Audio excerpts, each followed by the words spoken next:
What's going on, beautiful people of YouTube? Bart here with Working the Shoot. And I want to thank all of you, today for stopping by. We're going to be getting into another retro review for Wrestlemania 2. Like I mentioned in the retro review for the first Wrestlemania, I'm going to blow through all the WrestleManias at some point and probably sprinkle in some other pay-per-views reviews as well from, say, TNA, WCW, other type of, live events that have happened over the years. I'm still up and willing to do reviews for AEW when their pay-per-views happen. But I decided to follow up the first retro review of WrestleMania 1 with WrestleMania 2, right? Now, looking back on these WrestleManias, I tell you, it's quite interesting. It's kind of interesting in a few ways to see what some of the pop culture things were back then, who was considered stars and stuff back then, just the zeitgeist of what's going on. And even back then, WWE was still young, not as big as they are today. WrestleMania 1 was a success, and WrestleMania 2 here, Vince tried to really step it up, so to speak, to outdo the first one, right? You get a sequel, you gotta try to outdo the first one. And in some ways, the ideas were grand, and I'm not sure, because I'm watching the Peacock version of these pay-per-views, so I'm not sure if there's any clips or any other editing done in post since then, to put on the Peacock app. Because there's still a lot of things from early on in WWE that have been very sketchy to re-air or redo, re-show without kind of explaining. You're like, hey guys.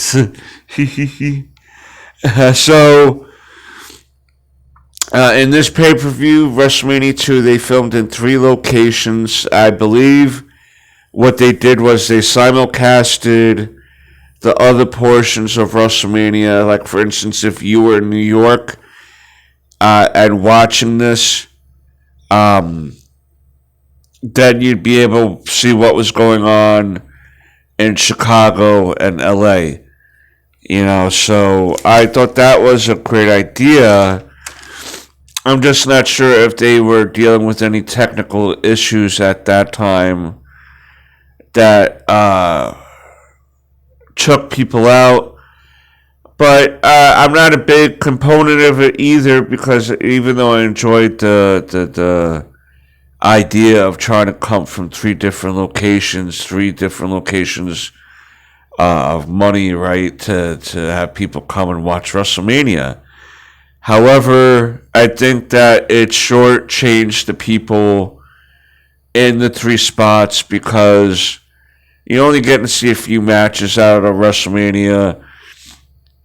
There was 12 matches altogether, and what if you were in one of the spots and didn't want to see the match that you and it's, not to sound ungrateful, you know what I mean, but if I'm buying a WrestleMania ticket, and yes, it's a bit more extravagant today, but if WrestleMania 40 was in 3 different spots and I'm buying a ticket and I find that Roman Reigns is in LA and not necessarily New York, I'm going to be a little irritated, because the whole purpose of me buying a ticket is I at least want to see the world champion in action, you know what I mean?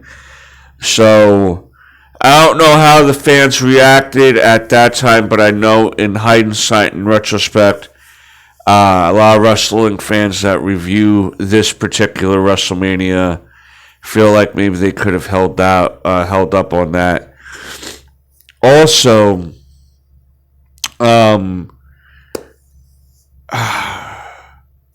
shoot, I lost my train of thought. It'll come back to me. Let's get into it. WrestleMania 2 opens up with Vince and this actress by the name of Susan St. James. She was very famous back then. A lot of different television shows and such. And she was the one that was going to be commentating with Vince in New York.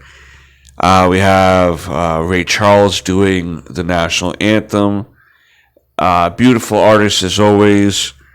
We open up with the magnificent Don Muraco with Mr. Fuji versus Mr. Wonderful Paul Orndorff. This was the first time these two wrestlers met, and there was no winner. It was a double DQ. This match was good because it was two big beefy men slapping man meat, doing that. And I don't know if they followed up this match with any other matches, but it was a horse fight, and they ended up both getting counted out at the end. A lot of people enjoyed that, actually. The audience was kind of irritated that the match ended that way, and actually heard a BS chant in the background. At certain points, the LA crowd was a little bit more rambunctious with some of the pops they had. But I remembered what I wanted to say just a few moments ago before I talked about this first match. This WrestleMania was longer than the first one by an hour. And man, why do I keep...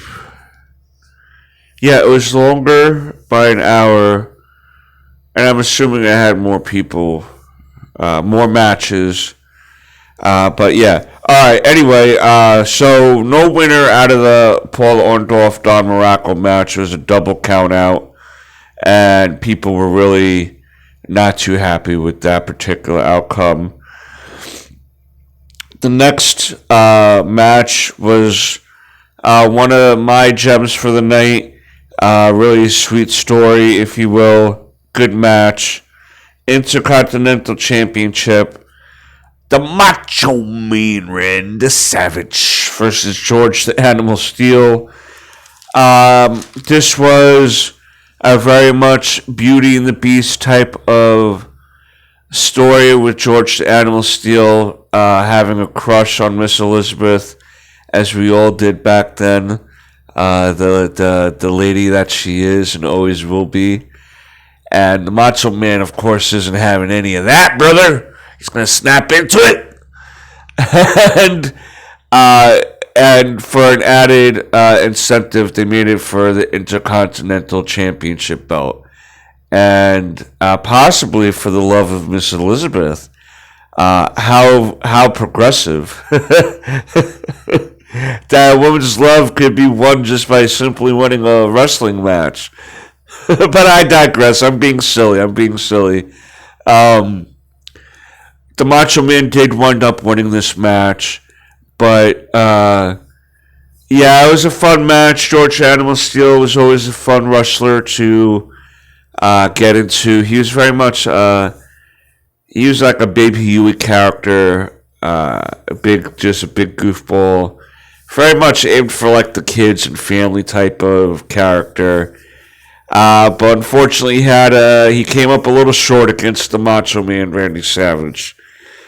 Next match we have is Jake the Snake Roberts versus George Wells. And this was one of the matches that I laughed to myself because There's no WrestleManias today that are going to be happening in today's world, in which you're going to have some guy that you don't really know, or the crowd don't really know. I don't know who this George Wells guy is. This seemed to be a squash match for the most part, and WrestleMania has squash matches, but they're certainly not wasting them on. It's not going to be Roman Reigns versus this guy from the local gym, and it's like, that's what? That's the match. Yeah. It's like, okay. Obviously, Jake the Snake Roberts won. He pulled out the snake, did the whole rig with that, and Susan St. James is like hamming it up in the back with the commentary. She did really good with the commentary. I think her and Vince did pretty well together. And it just was, get that snake out of here, or whatever, She was really hamming it up. Alright, so the next match that's going to end our time in New York is Mr. T versus Roddy Piper. This match seems to continue the feud that Roddy had towards Mr. T since WrestleMania 1. This was set up like a boxing match. It was supposed to be 12 rounds. And they brought in a few famous people here, more famous people. I do apologize about the congestion, guys. Very early in the mornings, I'm highly congested. I try to clear it out, but... So Joan Rivers was the special guest ring announcer. Daryl Dawkins, Cab Calloway, and G. Gordon Liddy were the scorekeepers for the boxing match. Excuse me. Gorilla Monsoon and Mean Gene Okerlund and Kathy Lee Crosby were the announce team for here in Chicago. And at some point, Roddy Piper looked really good, really trim here.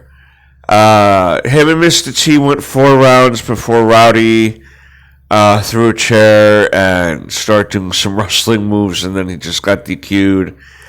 And Mr. T technically won.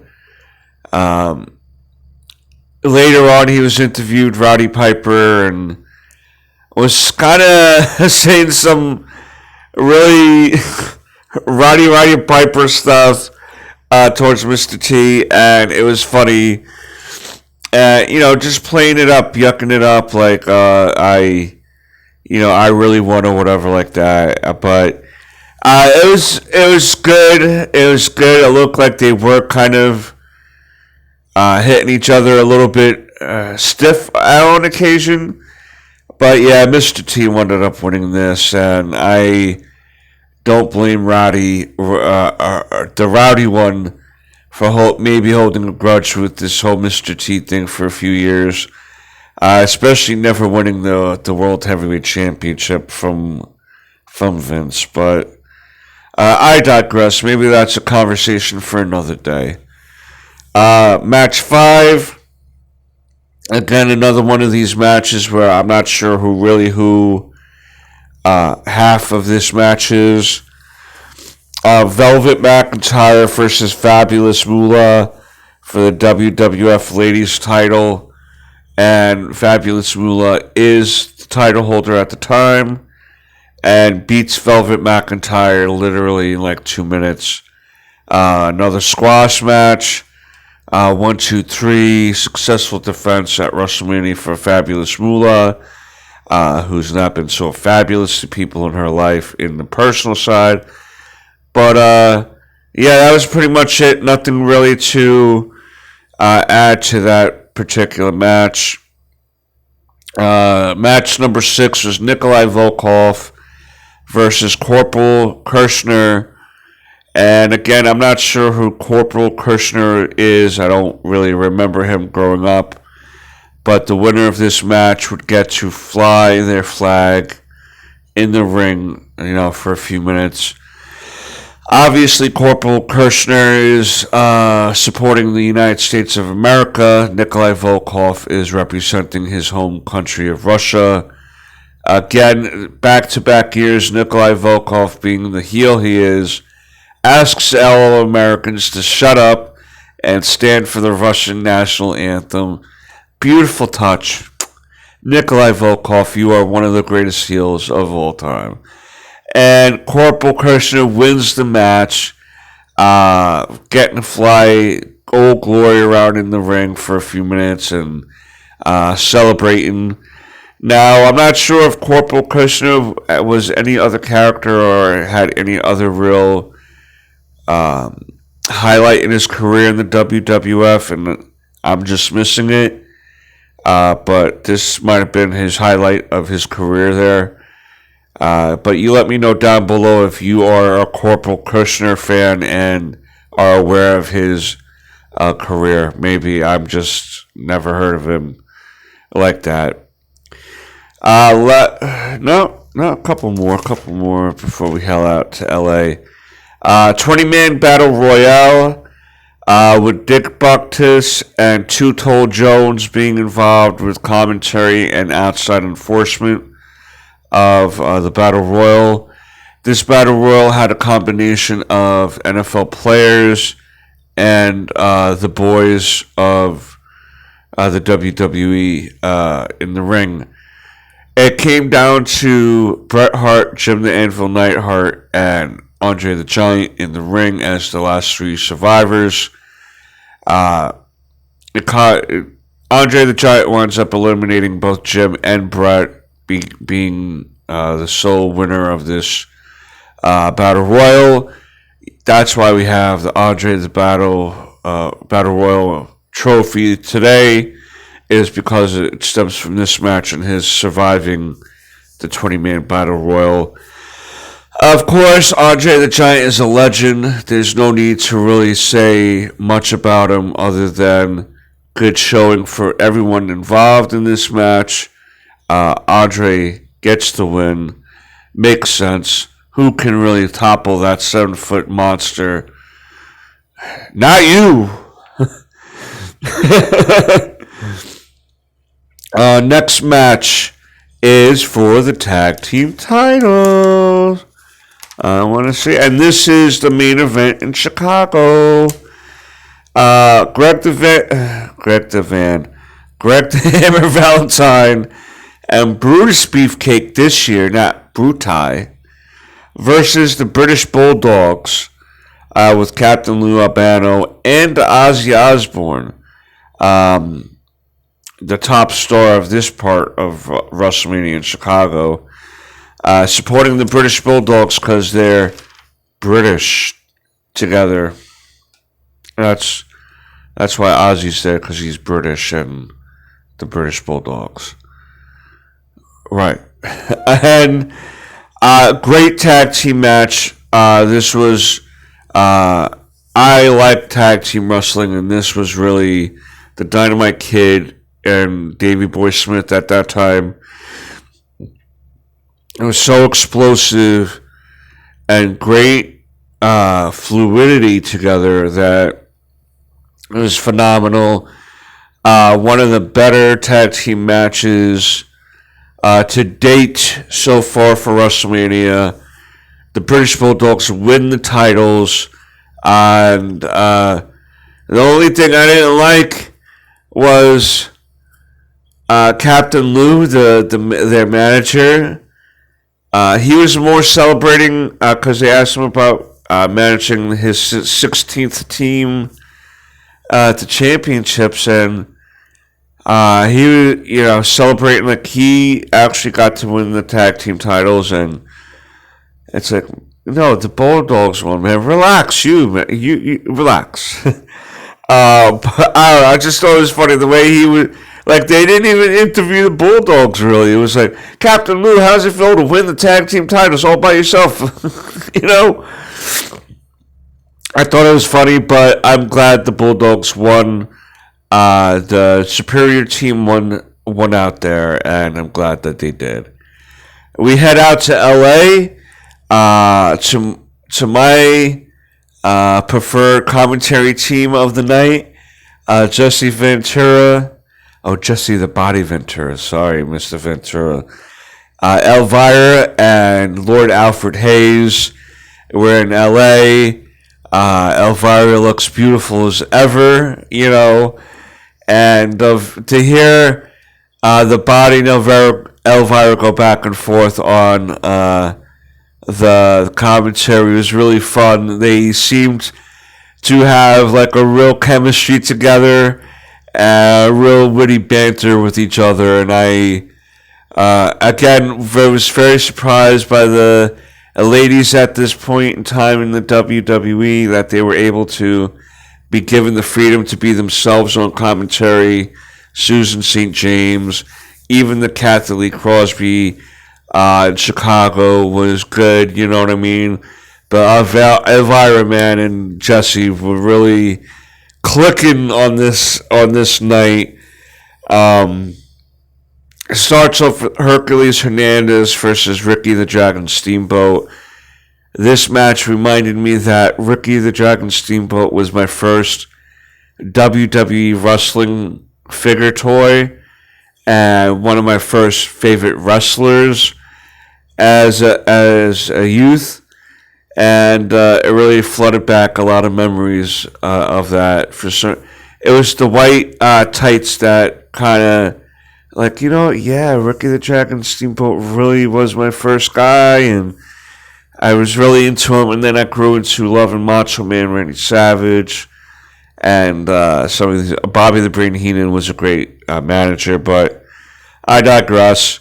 Ricky the Dragon Steamboat winds up winning this match, as he should, but Hercules Hernandez has a great career following this in the WWE. He was very well known. Hercules, he was great, man.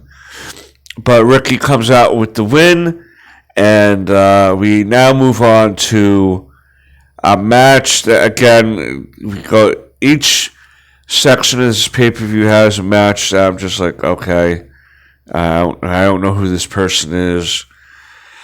But we have the Mouth of the South, Jimmy Hart. I know how to talk to you know how to talk.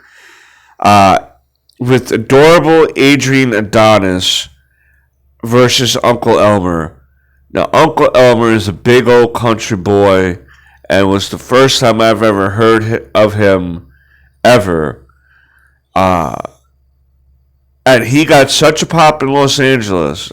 Like, if he was Hulk Hogan or someone big. I don't know who Uncle Elmer is, but Adrian Adonis winds up winning this match.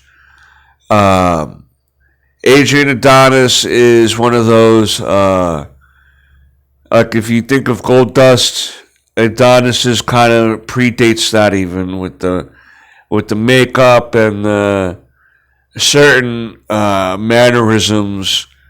It was used to conflict their opponent on what's going on and what are they doing, what they're doing, right?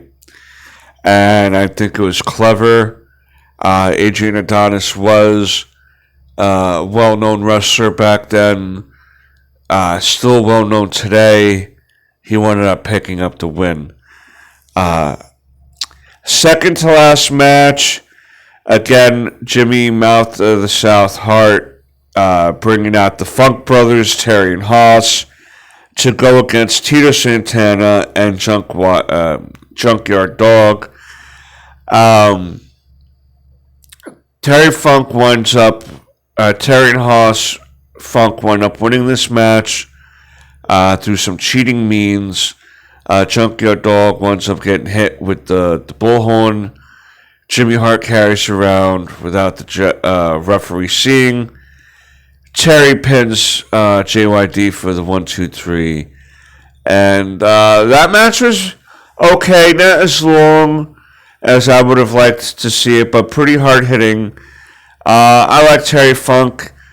Sometimes his matches get a little crazy, but yeah, this was an okay match overall for considering. And I didn't even know, to be honest with you, that Terry Funk was on WrestleMania 2. So it was a nice little surprise to see him. Alright, so we're going to wrap this up with King Kong Bundy versus Hulk Hogan for the WWE title in a steel cage match. And this was when the steel cage matches were still that blue steel and not like that gray, silvery, metal-looking shade that they are now. And it's definitely set up differently. But basically, how this match, how this feud started was that King Kong Bundy attacked Hulk Hogan and put him in the hospital. And Hulk Hogan had to come back and train harder to become stronger and faster because King Kong Bundy is such a big, enormous man at 450 pounds.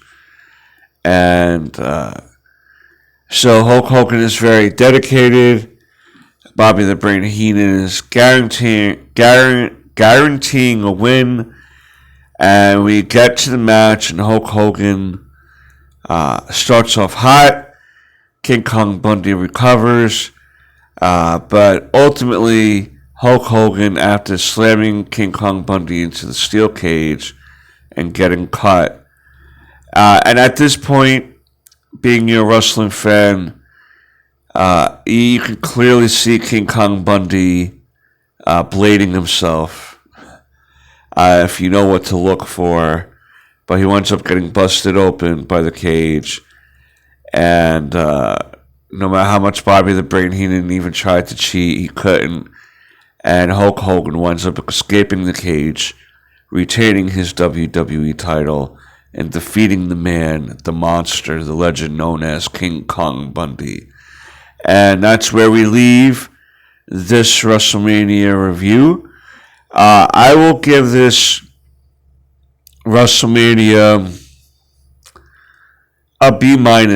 There was a lot of matches that of people I wasn't sure about, and it kind of drew me out. But the British Bulldogs match, I'm not a big fan of Hogan, but I did enjoy the Hulk Hogan King Kong Bundy match. I did enjoy the Macho Man, George the Animal Steel match. It was fun to see Andre the Giant win the Battle Royal. But a lot of other matches I felt like could have not been on the card. A few wrestlers I'm not too familiar with that start on the show. So some of it kind of just drew me out of it. My investment into it, but it doesn't mean that there's not places or enjoyment to be had by other people because of these matches. This is just my opinion and according to my taste. There's no right answer to this, right? As long as you're enjoying yourself.